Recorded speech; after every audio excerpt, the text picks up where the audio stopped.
What about my love? Wasn't it enough? Just let me know so I can... Man, they were teetering on the brink of greatness too. They were teetering. Not the fact that we don't like Terrence Ferguson, but this was a bit of a head scratcher. I know they needed a tight end, but picking Terrence Ferguson here it gave me the heebie-jeebies. But I'm a Terrence Ferguson guy, so yeah. But still, I got to call it what it is. Like, there was other better tight ends on the board. I mean, let's be honest, Klee. Are you choosing Oronde Gadsden over Terrence Ferguson? All day, every day, right? I think it depends on what you're looking for in a tight end. I'm looking for. I mean, I think that with the tight ends and running backs, mostly a lot of the guys who you pick it's gonna be based on scheme because so many of them are talented. You know, the fit for your team.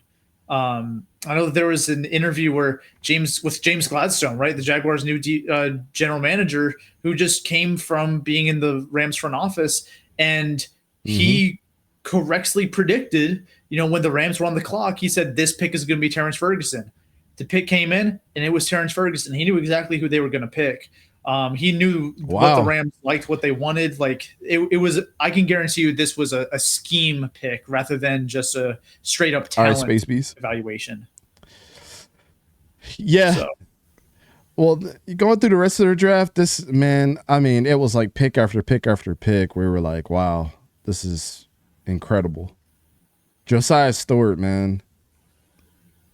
Was it the right pick when you really think about it? Maybe not, but my goodness, the rotational defensive line that they're going to have this season, this was the start of that. I mean, you want to keep Byron Young healthy. You want to keep Jared Verse healthy. You bring Josiah Stewart in there, it's incredibly disgusting. Jarquez Hunter. Yeah. I mean, y'all know how we feel about Jarquez, though, but like he gives them a different dynamic in running back, though. You know what? And the more I slept on the Jarquez Hunter pick, man, as much as we like him, we never talked about him being a 4th round pick. But it seems to fit, don't it? Yeah. All that production that he had, it seems like that's about right. I actually like that. I think a lot of people would think that's a reach, but like people don't understand. Jarquez is one of them old school. I mean, even when we talked to him, I was like, bro, I wouldn't want to get in a bar fight with you, bro. I'm just telling you straight up. He's gonna play dirty. Oh, for sure. And I like the way that he does play, and I think that's going to complement Kyren Williams pretty well. You're gonna Williams is going to be able to do it all, make you miss, going to be able to run you over too. But when you see Jarquez Hunter in the game, and you're a linebacker, and then you see that gap open up, oh man. I'm about to get run over, right? And so, well, okay, you're not thinking that. You're thinking you want to run him over, but I mean, Jarquez Hunter, when he sees the hole open up and he sees a linebacker, he's gonna run you over, right? We know that because he told us. He literally told us in the interview. I like the fit here. Again, I think we were probably a little surprised at first that Hunter's going that Hunter went at that point in time, but that pick is definitely warmed up on. I think all of us since then, just looking back at it, being like, that actually it makes some sense. It fits. I like it. I think that's some pretty. Look again when it comes to running backs and tight end, the classes are so deep. It's more so about fit than pure talent. Yeah, they get out there. They get the right fit. I like the pick. Then we go to Ty Hamilton, who was Tyleik Williams' dancing partner out there at Ohio State. 5th round was a perfect spot for him. Another rotational piece. You're going to see him and Kobe Turner, like, and Braden Fisk switching in and out right there. But I honestly see Ty Hamilton shoring up being at the 0. You know what I'm saying? Like, yes, yeah. But I think he can rotate with those guys too in certain packages. So, I think that'd be cool. And then your boy, Chris Paul Jr. dropping to the 5th round was kind of criminal, bro. Yeah, I think this was a little late for him, but I'm glad that he wound up in a situation that hopefully he can see some playing time early. But Chris Paul Jr., one of my favorite linebackers in this class. Shoot, is my number 2 corner or linebacker right behind Jalen Walker personally. So Chris Paul Jr. winding up here with the Rams. Hopefully he sees playing time early, but I like this spot for him. And for the Rams, you know, from their point of view, I'm glad that they took. I'm glad they took him. I think it was a great pick on their part. Getting Chris Paul Jr. at the end of the 5th round, golly, man, I love it. And I'm gonna poke fun right here at the Raiders fans a little bit. But this is how you draft a wide receiver.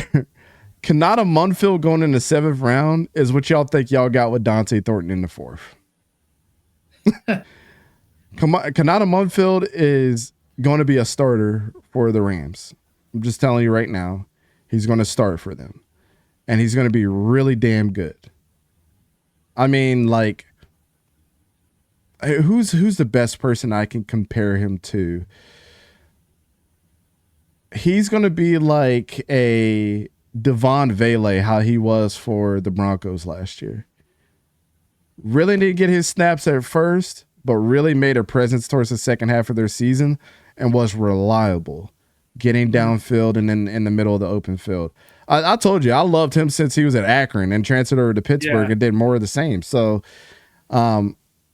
when I was happy when I saw this happen, because he was like one of those guys that I've always had my eye on. Every time Pittsburgh came on, I'm like, where my boy 𝗕𝘂𝘀𝘀𝘀𝗀 at?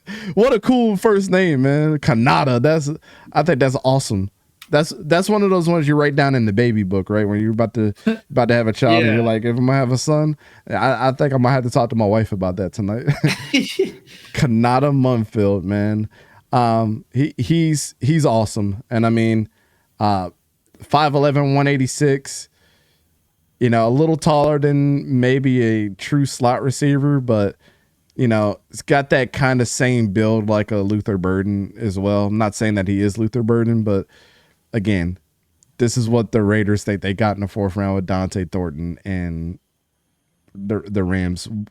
The Rams got one of them ones in the 7th round, and I'm super happy for the kid that he got drafted. So overall, I mean, again, you could have the one thing that's missing here. Or there's 2 things that are missing here: a true corner. Man, they need it. Like Trey Amos would have been so perfect for them. Yeah. And then also a quarterback. Who are you building around your future now?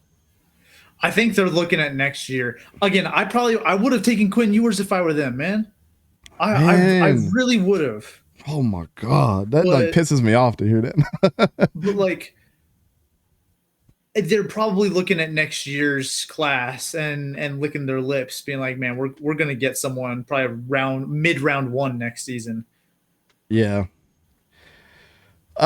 Edwin Estrada, what's up, man? He said, fun fact about the Josiah Stewart pick: the Rams tried to trade for the Jaguars to take 𝙎𝙤𝙘𝗀𝗀𝘀𝗀, but was taken by the Chiefs. So the Rams picked their next best guy on the board. That's usually what happens. Interesting. You know.